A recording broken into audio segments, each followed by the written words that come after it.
ॐ वक्रतुण्ड महाकाय सूर्यकोटिसमप्रभ निर्विघ्नं कुरु मे देव सर्वकार्येषु सर्वदा सरस्वती नमस्तुभ्यं वरदे कामरूपिणि विद्यारम्भं करिष्यामि सिद्धिर्भवतु मे सदा गुरुर्ब्रह्मा गुरुर्विष्णुः गुरुर्देवो महेश्वरः गुरुः साक्षात् परं ब्रह्म तस्मै श्री गुरवे नमः। ॐ सहना भवतु सहनौ भुनक्तु सह वीर्यं करवावहै तेजस्विनावधीतमस्तु मा विद्विषावहै। ॐ शान्तिः शान्तिः शान्तिः। Was the yoga darshana very fast?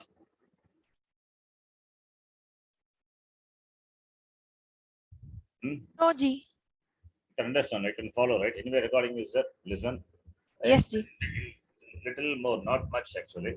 With the book, little more I explain, that's all. Yes, Ji. Moreover, we also don't have time, Ji. Enough time. Yes. So, with that only. Sutras, as I said, you can memorize some of the sutras. Now you have some understanding of what it is, right? yes, Ji. Compared to previous understanding, now you'll have know better. This is how sutra to be read, to be understood. That much is enough. Ashtanga yoga and what is yoga and definition. Fine. Now Mimamsa Darshana. This is called Uttara Mimamsa. Mimamsa, Uttara Mimamsa, Purva Mimamsa. Sorry, this is Purva Mimamsa. Mimamsa Darshana here is Purva Mimamsa. Uttara Mimamsa is Vedanta. That comes later. Okay. Yes, Ji. Mimamsa Darshana is Purva Mimamsa Darshana. Now, who is the expounder of this Darshana? Jaimini. You will see Jaimini, disciple of Vyasacharya. Vyasacharya wrote Brahma Sutra. Jaimini wrote Purva Mimamsa Sutra. So Brahma Sutra is a work on Uttara Mimamsa. And Purva Mimamsa, that sutras wrote by Jaimini, a disciple of Vyasacharya, is a work on this Darshana, Mimamsa Darshana, Purva Mimamsa Darshana. Now we will read. You have to complete this today. Introduction. If there is any system of Hindu philosophy where the book becomes more important than the maker of the book, it is the Mimamsa. It means not book really, it is Shabda. Okay. The word book, book what it means here, Veda. Veda means, Veda is Shabda Pramana. So Shabda, the Vakyas of the Veda, that is important. Also called Purva Mimamsa Darshana, it primarily aims at giving a methodology of interpretation with the help of which complicated Vedic injunctions regarding rituals may be understood and given effect to. Yeah, you should have some knowledge about the Vedas. Okay. I tell you something important. Vedas, Apurushaya Pramana, right? One of the Pramanam. Yes, Ji. Apurushaya Pramana. Verbal testimony. Testimony in English it's called. Now the whole Veda, now which is, so if it is printed in the form of a book, assume it is a book, right? It's a knowledge. So which is now available in the form of the printing. That's why it's called a book. But Veda is not really a book. Veda means knowledge. Because it's available in the form of a book, the book cannot become Veda. You have to understand it very clearly. As I told, gravity is not a book. Gravity is not a book. Reflection of light, scattering of light, science phenomenon. It is not a book. It's a knowledge. Similarly, Veda is a knowledge. The knowledge is presented in the form of a certain script, writing, published in the form of a book. Therefore, it is loosely called book. Okay, now assume, looking upon it as a book. Now, if the subject matter of the book, of the whole book, if it is considered to be one, Or in other words, if you look upon the book, if you look upon it as only one book, that is called Purva Mimamsa. That is called Purva Mimamsa. Look upon the Veda as one whole Shastram. Let me put it this way, that will be better. Looking upon the whole Veda as one Shastram, or looking upon the book as one whole, that is Purva Mimamsa. Whereas Uttara Mimamsa, they look upon the book as the Shastram as two Shastram, not one Shastram. Shastra Dvayam. That is the difference. For Purva Mimamsa, it is Eka Shastram. For Uttara Mimamsa, it is Shastra Dvayam. Understand? Yes, Ji. So a book having two parts, volume 1, volume 2, like that. Okay. Yes, Ji. Volume 1 is Purva Bhaga, volume 2 is Uttara Bhaga, later part. First part, later part. Second part, or last part. First part, last part. That is called like the first part, last part. First part is called Veda Purva. The last part is called Vedanta. So Vedanta Darshana looks upon the Veda as consisting of two parts, two portions. First part and the last part. Ji, First- sorry, Ji. Purva Veda and Vedanta. Vedanta. Mimamsa. Vedanta, otherwise called Uttara Mimamsa, looks upon the Veda consisting of two parts. First part and the last part. First part is Veda Purva, otherwise called Karma Kanda. The last part is called Vedanta, otherwise called Jnana Kanda. This is for Uttara Mimamsa Darshana, Vedanta. Okay. Yes, Ji. Whereas for Purva Mimamsa, it is not like that. There is no first part, last part. Only one part. That is the main difference between Purva Mimamsa and Uttara Mimamsa. Now, according to Purva Mimamsa, the Veda as a whole is interested in presenting various rituals. Rituals means the karma, the homa, yaga, etc. Various rituals only. Rituals and the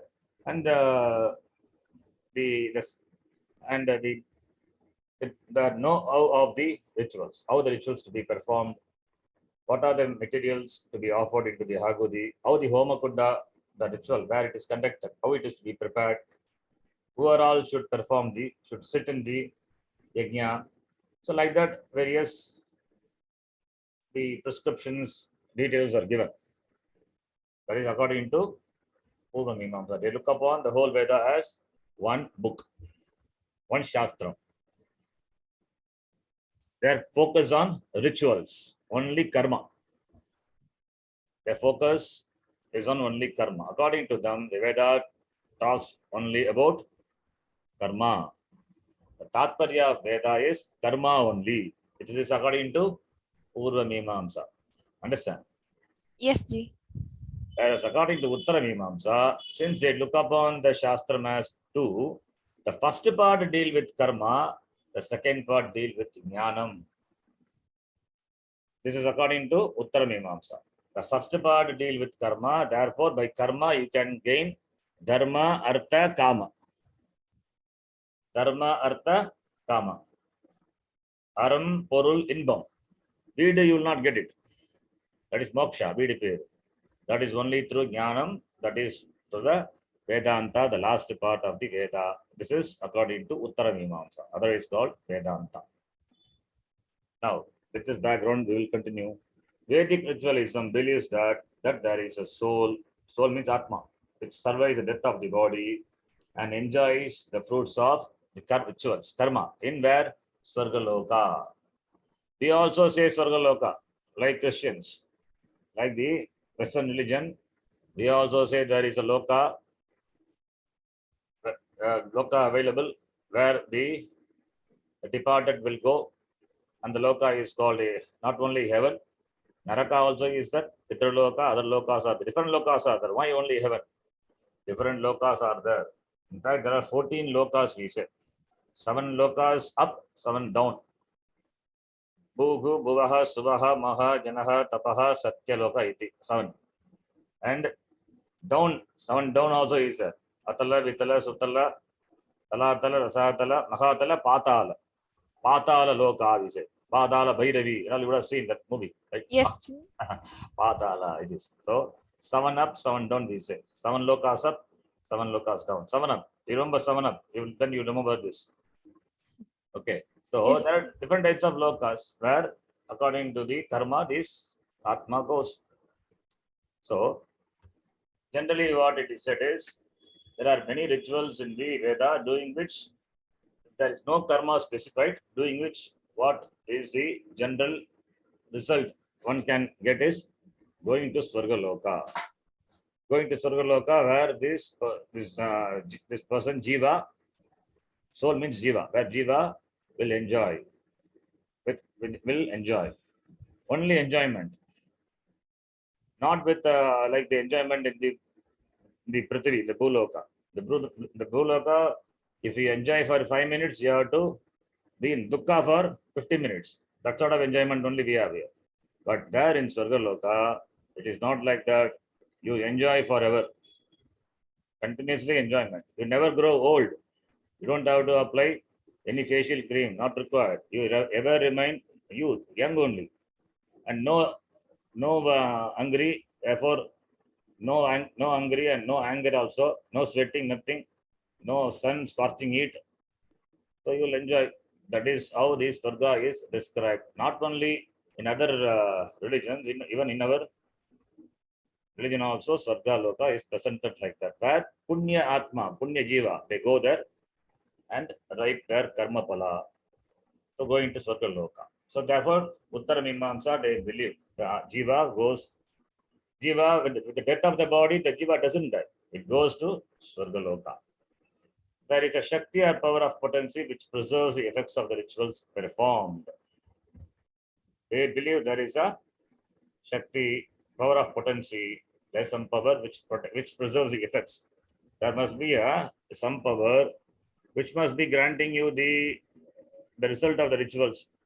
Otherwise, how does the ritual, that ritual what you perform, the result of that comes to you? Why does it go to other? How is that exactly comes to you? There must be an intelligent power. So whoever does karma, to him only the karma pala goes. Never there will be mistake. There will not be any computer error. In computer, there can be mistake. Something is supposed to come to you, it will go to somebody, possible error. In Bhuloka, there's such computing error possible. Whereas in the Ishvara doesn't have any such computing problem. That power is there. There's some power, Shakti, that they believe. And the Vedas are infallible. They can never be wrong. Veda Vakyas are the ultimate. And for them, this world is also a real. Why this world is real? Because karma is being done. This is karma bhumi. Karma kshetre, kurukshetre. Karma kshetra, this is. So here you do karma, and karma is real for them. Therefore, karma pala is real. Karma pala in the form of going to other loka is real. So this loka is also real. So this loka is real, satyam. Whereas Uttara Mimamsa dismisses even this loka. Not only other lokas, this loka also it dismisses as mithya, as not real. Anyway, that we will see later. That is Vedanta Darshana, Uttara Mimamsa. So these are the points to be important to be noted. So Jiva survives the death of the Shariram and enjoys the Karma Pala in Swargaloka. And there must be some Shakti which allots which grants the result of the karma to the Jiva. And Vedas never can go wrong, infallible, and this world is Satyam. Our life and actions performed here are real and not mere dreams. That's another important part. Vedanta says it's all illusory, but here this Purva Mimamsa, for them it is real, not dreams. Now, basic works, the Mimamsa Sutras, Purva Mimamsa Sutra we call, of Jaimini. Jaimini, the disciple of Vyasacharya only, is a basic text of this system. Sutra, this is also another sutra. Like Panini Sutra, this sutra also follows the Sutra Lakshanam. All these 6 Lakshanani of the Sutra. It's a voluminous, it's a voluminous work comprising more than 2,500 sutras, divided into 12 chapters and 60 subsections. It's a huge one, really. You may say Panini is huge, but this is really huge. And there are commentaries available also. 2,500 sutras divided into 8 chapters and 60 subsections totally. So each may be having 5 sections, may possible, or the number of sections may be different. That's okay. Now, the Bhashya of Shabaraswami, that is a commentator, Shabaraswami, gives the most authoritative interpretation of the sutra.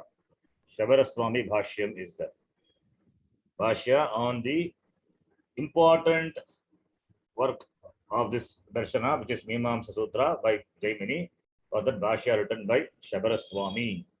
It's called Shabara Bhashya. Shabara's Bhashya has 2 interpretations. On that, 2 commentaries are there. Drugati of Prabhakara, still in the manuscript form, is the first. It's still in the manuscript form. Drugati of Prabhakara. The second one is Kumarila Bhatta. The second one is Kumarila Bhatta. Sorry, not Kumarila Bhatta, Kumarila Bhatta. Shamita. Kumarila Bhatta. Who is Kumarila Bhatta? Have you heard this name? Yes, Ji. Who is that? But don't remember now, Ji. Kumarila Bhatta's disciple only Mandana Mishra. Shankaracharya went to Kumarila Bhatta for argument. He wanted to have a debate with him. But Kumarila Bhatta, he was about to, what do you call? Debate with his. No, he was about to give up his body in the fire because he is a very staunch karmata. Karmata means the performer of the rituals, but he wanted to study the Buddhist scriptures. Therefore, he joined the monastery and feigned as though he wanted to learn Buddhism and learn from them. And finally, they discovered this person to be a follower of the Veda. Buddhists, they don't accept Veda and they were against Veda. And this Kumarila Bhatta wanted to learn their scripture and wanted to defeat them.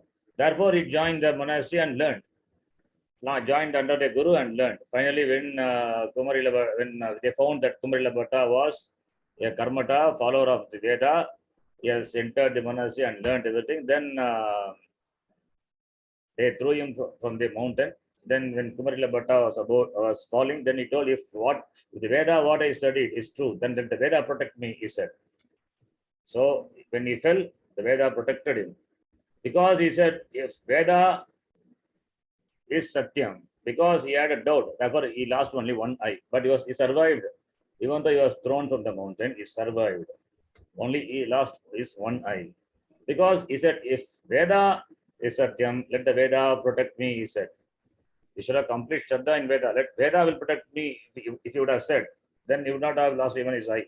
If Veda is Satyam, because the if clause he put, that is why he lost his one eye, Kumarila Bhatta. Now he, because he joined the monastery and he, as a disciple, he has served the guru, Buddhist guru. Now it is not proper to feign as a disciple and cheat the guru. Therefore, he wanted to do prayashitta for that.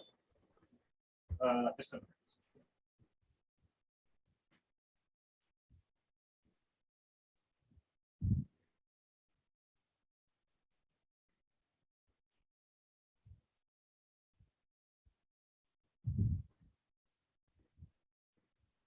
So in the form of prayashitta, he wanted to give up his body in the fire which he has lit up in the husk. The husk will not consume the person immediately. Slowly it will consume. So that time, Shankaracharya came to him for debate. Then Kumarila Bhatta told, no, I'm giving up my body now. So I'm not, I cannot come. So he said, you can go to my Shishya, Mandana Mishra, and have a debate. Just a minute, another one. Astu ji.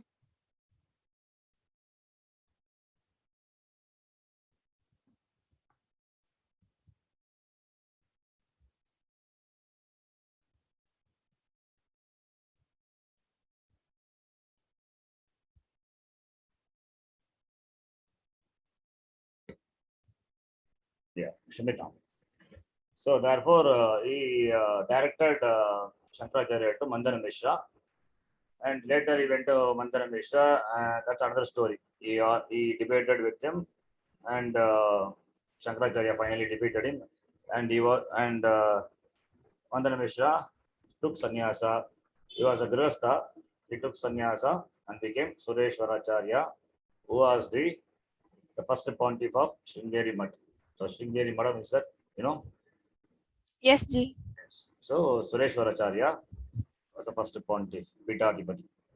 So this is a story. So Kumarila Bhatta, you know now who is he? Fine. Now was one of the great, the Karmata. Karmata means the performer of the rituals. If you are a Vaidika, you have to perform ritual from morning to evening.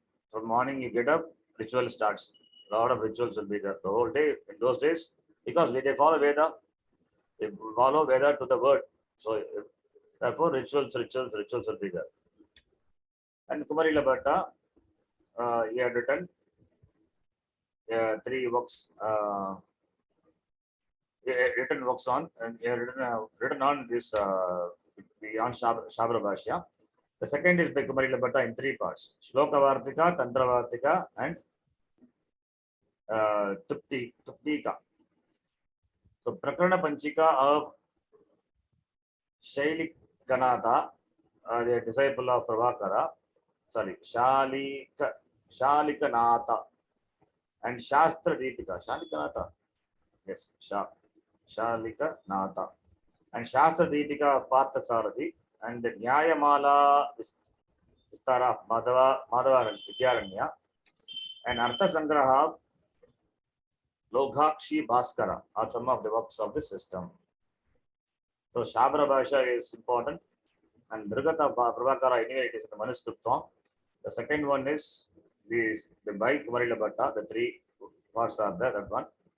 And later other commentaries are written, Artha Sangraha, etc. All these are works of the system. Now the theory of knowledge. What are the valid means of Pramanam? To justify the supreme authority of the Veda, the Mimamsa Darshana has developed an elaborate epistemology which has been accepted by other schools, especially the Vedanta Darshana. The Vedanta also accept what this, the Mimamsa Darshana, regarding the Pramana, the means of knowledge. Regarding the Vedas also, what they say. For knowledge to be valid, 3 conditions are to be fulfilled. Not 3 conditions. We have said Arthavata, Anandikata, Abharita, Arthavata, Jnana Janakam, Pramanam, right? That is what he says here. It should yield some new information previously unknown. It should produce some knowledge, generator of knowledge, right? Yes, Ji. Have some utility.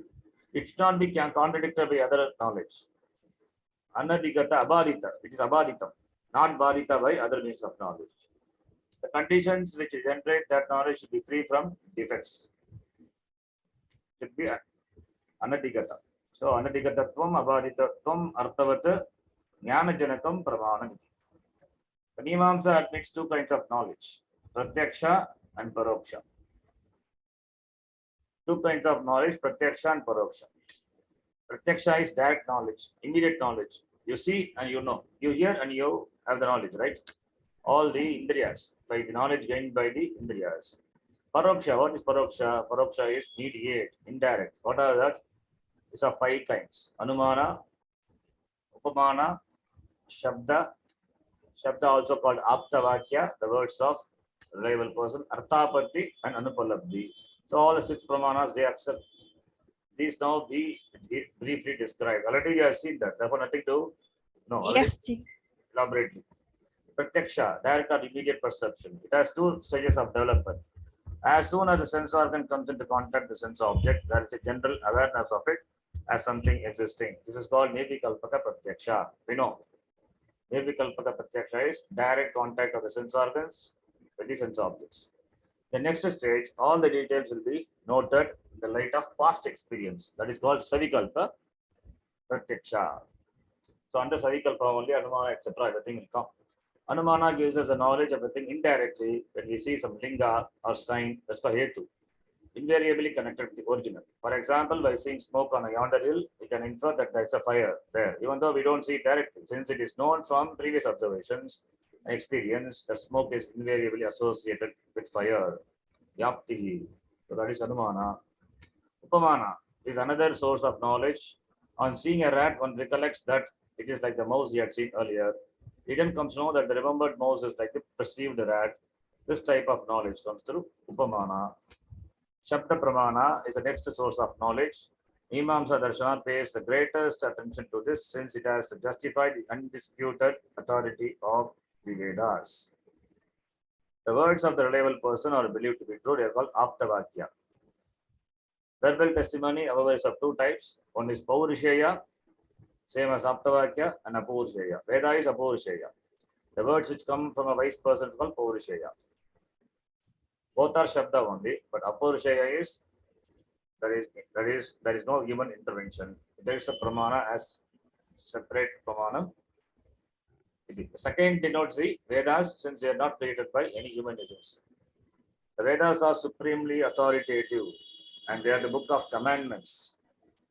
Also give us authentic knowledge of the unseen and unknown truths. Adrishta, Adrishta Palam, Adrishta and the truth, which are not known. For that Veda is the Pramanam.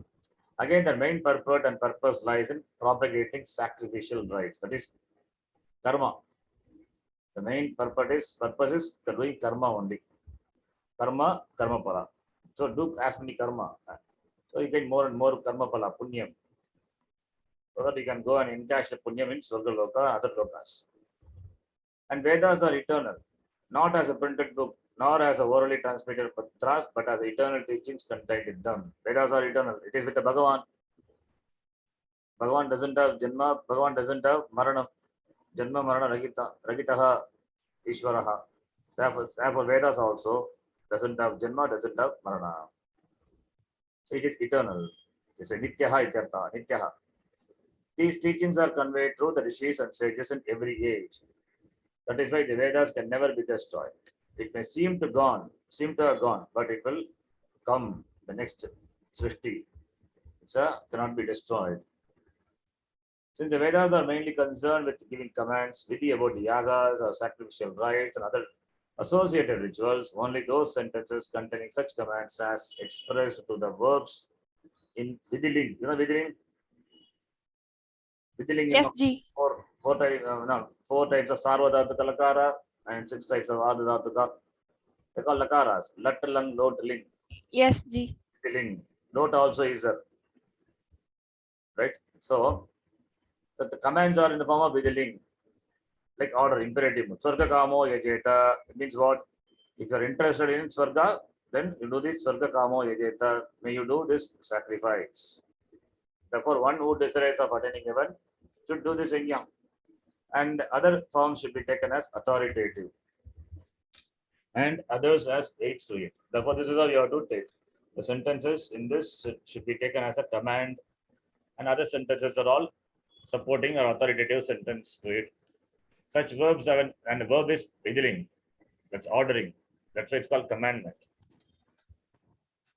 So morning you get up and do Sandhyam Vandanam, Sandhyam Agaraga Sandhyam Kuryat. Kuryat, vidhiling. Every day do Sandhyam Vandanam. All these are commands. So the Vakyas containing such commands in vidhiling. They're all imperative mood. So that one has to follow. Therefore, karma. Karma is the main thing. Such verbs have an innate power of urging the hearer to do the sacrifice. Sacrifice means don't think it is something animal is sacrifice. Sacrifice means karma. This is called bhavana.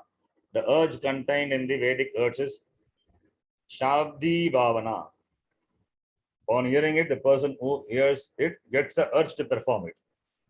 So, Bhavana means this karma. Shabdi Bhavana means when you hear to do this, Agaraga Sandhyam Kuryat, then hearing that you will do it. The secondary urge is named Arti Bhavana, that is utility based. One is Shabdi Bhavana, other one is Arti Bhavana. All this depends on the correct understanding and interpretation of the Vedic sentences. So, Vedic Vedavakyas have to be properly analyzed, understood. And there is a method. So that's called a Shad Linga. 6 steps. the Mimamsa, they give 6 steps to understand a Vedic Vakya. What is that? Upakrama, Upasamhara, Abhyasa, Apurvata, Pala, Artavada, Upapatti. Iti 6 linga, shed lingas are there. Upakrama, Upasamharaha, Abhyaso, Abhyasa, Purvata, Palam, Artavado, Pavattischa, Lingam, Shadlingam Tatparya Nirnaye. One shloka itself is that. So for determining the Tatparyam, the Vivaksha of the Veda Vakya, you have to follow this 6 linga, 6 steps. First is Upakrama, introduction. Then final is conclusion is beginning will be there, conclusion will be there. Like in the book, introduction, conclusion. So introduction, first we will introduce a topic, then the subject matter, whatever is it, will be repeated for the sake of emphasis. If karma is a karma, you should do will be there. And that which is not known, because Veda is a pramanam, it will present that which is not known, not being known earlier by any other means. So Apurvata Vishaya will be there. Then what is the Palam, the utility of that will be there. And Arthavada, to make you do, there will be some glorification and some logic and reasoning also will be given. And finally, Upasamhara will be concluded. So every Veda Vakya, I mean, the karma Vakyas or Veda Vakyas is analyzed by the 6 steps. They apply this Shat Linga. It's a method. Okay, it's a method by which they analyze the sentences of the Veda and they give meaning to the line. They interpret the Veda Vakya by applying this Shat Linga. This is called Linga. Shat Linga. How it is applied and all this, that is not required. It's out of scope also. Don't worry about that. Even I don't know, because I've never taken Veda and do a Shat Linga and all. But got some idea how it is done in Vedanta Darshana. Vedanta Darshana and all, when they interpret the Veda Vakya, how beautifully they do it. They introduce, in the Shruti itself, we can say, they will introduce, and what they want, the subject matter will be emphasized, and some Apurvata will be there, result will be there. Arthavada, where Arthavada is, Arthavada will be specified as Arthavada, and some logical support will be given. So nothing should be above your logic. Should be subject to our common sense, logical. Then Upasamhara, conclusion. So this is the method, Shat Linga. Please note, this is important. By which they arrive at the meaning of the Vakya, Veda Vakya. Now, by which they ascertain the correct meaning. Once the correct meaning is thus ascertained, then the command can be implemented. So simple example I'm saying. Swarga Kamo, Ejeta, it is that. Those who are interested in attaining Swarga, Ejeta. And Vakya is that. Now, supporting the Vakya, they will find the sentences in the Veda. That's an introduction. And finally, they conclude, those who are interested in Swarga, do this. Then, where it is emphasized, and Vapurvata, how the details of Sargaloka are not known by any other means, that will be presented. And what is the result? Going to Sargaloka, what you will get, that will be mentioned. And people in Sargaloka, they enjoy, they live forever, they remain forever youth. All those are Arthavada, praising. And they give a logical reasoning that Sargaloka is also a loka. One can go, reach, stay there for some length of time, according to your karma pala. As long as you have karma, good punyam in your account, so long you can stay there and encash your punyam. So therefore, Upasamhara, Swarga Kamaha, Swarga Kamo Yajeta. Therefore, you do karma. So that's how they do the analysis, vichara of the Vakya of the Vedas. Now, Arthapati. Arthapati is the next Pramanam. It's Yes, called presumption. This also we have seen. 2-step inference is a necessary supposition of an unperceived fact which alone can explain an anomaly satisfactorily. For instance, if a person is noticed to be getting fat even though he doesn't eat during the day, this example only I gave. Devadatta doesn't eat during the day, but doesn't lose weight. It means what? He must be eating at night. It can safely be presumed that he is secretly eating at night. Knowledge obtained by Artha Bhakti is distinctive and since cannot be got by any other means, therefore it is counted as a separate means of knowledge. Then Anupalabdhi, non-perception, non-apprehension. This also has been accepted as a source of knowledge since it gives immediate cognition of the non-existence of an object. If it is found that a jar had been kept on a table earlier, It's not perceived now. It's non-existent and it's cognized. Okay, then since the validity of the knowledge that we get is an important aspect of our life, given rise to necessary activities, this has been discussed in detail by the writers of Mimamsa works. So we also have seen in detail the validity of this Pramanam. Incidentally, they also discuss how errors creep in, giving their own explanations and theories.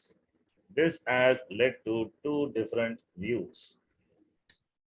When a snake is perceived in a rope in dim light, though the rope seen now and the snake seen in the past are both real, a mixing up takes place due to a lapse of memory, giving rise to a reaction of fear. This is called Akyativada. This is Akyativada, denial of illusory perception. This is one view. You have seen a rope, snake is perceived in a rope. Now you are seeing the rope and you have seen a snake in the past. Therefore, now mixing up of this two takes place. You're seeing the rope as a snake, and therefore you are afraid of the rope snake, in fact. Because you saw snake, you saw the rope, but you thought it would be a snake. Therefore, there is a fear. Rope snake fear. This is Akyativada. It's called Akyativada. This is one Vada, denial of illusory perception. The second view is called Viparita Kyativada. The error consists in wrongly relating two really existing but separate entities. Like what? Unlike this is second one. It's called Viparita Kyativada. The error consists in wrongly relating two really existing but separating. Here it is not two really existing, only one. The one is wrongly looked upon as something. But here, two really existing, not separate entities, but there is a mistake committed, taken one to be the other. That is Viparita Kyativada. So Akyativada, Viparita Vada. Akyativada, what happens? Once you gain knowledge, you dismiss the wrong knowledge, denial of illusory perception. Viparita Kyativada. Now, metaphysics, the world. Unlike some other systems like Advaita Vedanta, that is Vedanta Darshana, Mimamsa believes in the reality of the world with all the myriad objects in it. This world, according to it, comprises the living bodies, including the various indriyas or the sense organs, where the souls reside temporarily to reap the effects of their karmas, good or bad. The various objects of the world serves as the fruits to be suffered or enjoyed. So, according to them, remember Jiva, Jagat, Ishvara, Banda, Moksha, Sadhana, that each darshana should talk about. So, for them, the world is real. World is real. The living jivas are real, to which they operate sense organs. To the sense organ, they enjoy sense objects are real. Everything is real. They do karma. The karma pala is real. Karma is real. Karma pala is real. Now, soul. Don't mean jiva. There are an infinite number of jivas, souls. They are eternal. They are also nitya, but they undergo transmigration due to their karmas, good or bad, performed when encased in real bodies in a real world. See, jivas are many and they are nitya, eternal, but they suffer the samsara because of their karma pala. How? By getting caught in this body, which is the real. This is that view. And the soul has no consciousness of its own. Jiva has got no consciousness, no chaitanya. Consciousness arises due to association with the mind, sense organs, and sense objects, especially when the organs come into contact with the respective objects. This is proved by the absence of consciousness in deep sleep state. This is according to them. Vedanta dismisses this also. According to them, Jiva has got no consciousness. Consciousness also is a product, it arises, comes and goes. How does it come? Mind is there, sense organ is there, sense objects are there. Now, sense organs interact with sense objects and consciousness comes. Suddenly, from somewhere it comes. Therefore, consciousness comes and goes.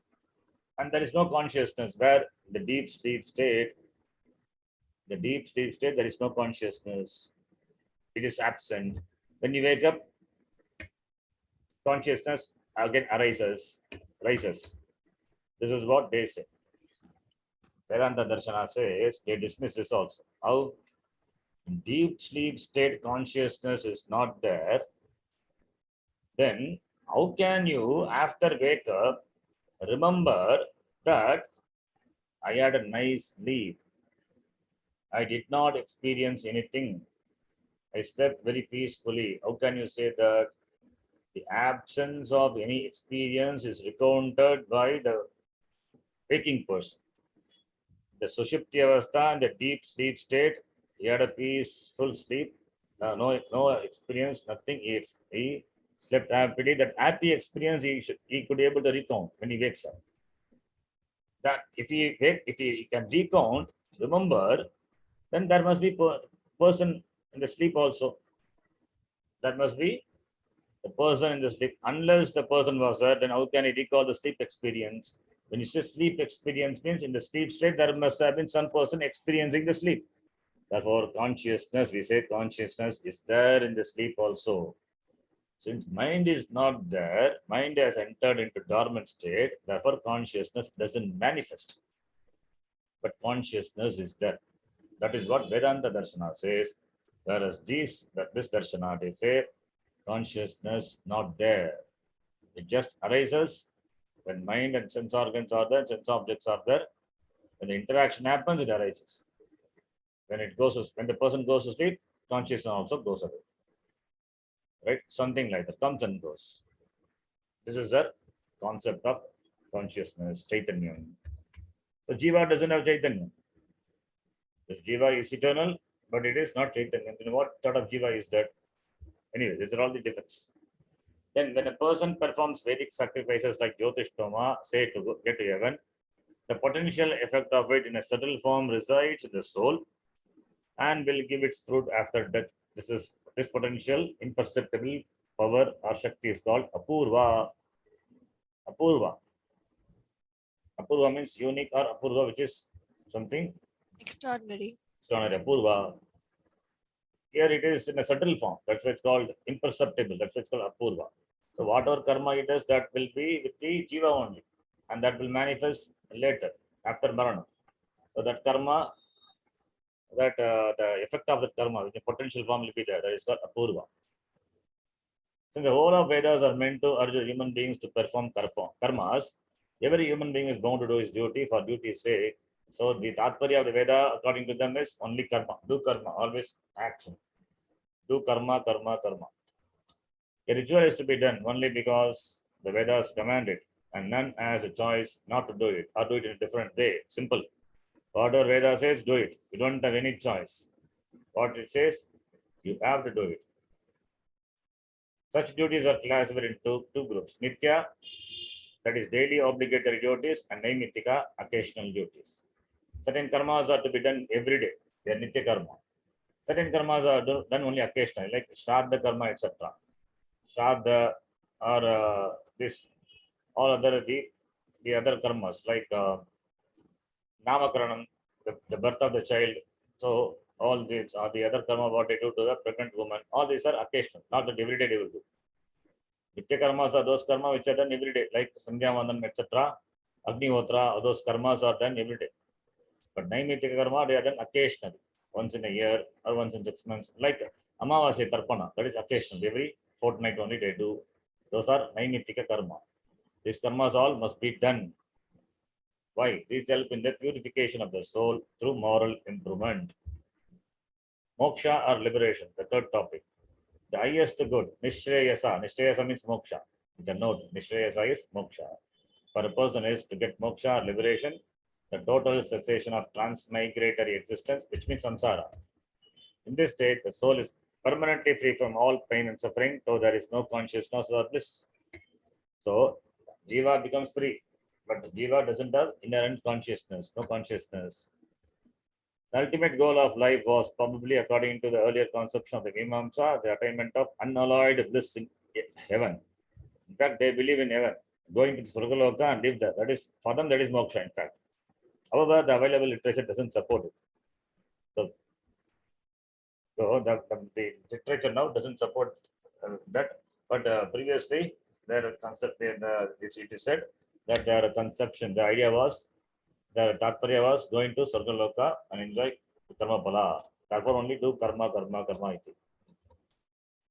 That itself is called moksha for them, going to Sargaloka. Anyway, the available literature doesn't support it, they say.